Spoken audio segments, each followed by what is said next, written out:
একটি স্কুলের প্রধান শিক্ষক পরীক্ষার আগে অভিভাবকদের কাছে চিঠি লেখেন। প্রিয় অভিভাবক, কয়েকদিনের মধ্যেই আপনার সন্তানের পরীক্ষা শুরু হবে। আমি জানি আপনারা খুব আশা করেছেন যে আপনাদের ছেলে মেয়েরা পরীক্ষায় খুব ভালো রেজাল্ট করবে। একটা বিষয় মনে রাখবেন, যারা পরীক্ষা দিতে বসবে তাদের মধ্যে একজন নিশ্চয়ই ভবিষ্যতে শিল্পী হবে, যার গণিত শেখার কোনো প্রয়োজন নেই। একজন নিশ্চয়ই ভবিষ্যতে উদ্যোক্তা হবে, যার ইতিহাস কিংবা ইংরেজি সাহিত্যের পাণ্ডিত্যের প্রয়োজন নেই। একজন সঙ্গীত শিল্পী হবে, সে রসায়নে কত নম্বর পেয়েছে তাতে তার ভবিষ্যতে কিছু আসে যায় না।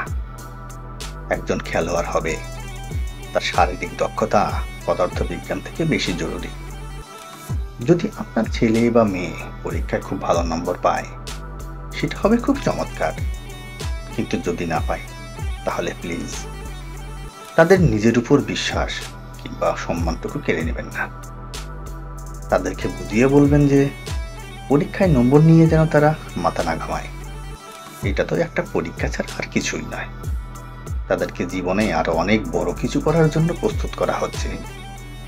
আপনি আপনার সন্তানকে আজই বলুন, সে পরীক্ষায় যত নম্বরই পাক, আপনি সবসময় তাকে ভালোবাসেন এবং কখনোই পরীক্ষার নম্বর নিয়ে তাকে বিচার করবেন না।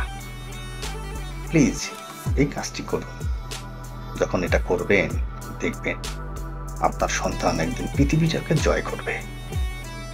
একটি পরীক্ষা কিংবা একটি পরীক্ষায় কম নম্বর কখনোই তাদের স্বপ্ন কিংবা মেধা কেড়ে নিতে পারে না।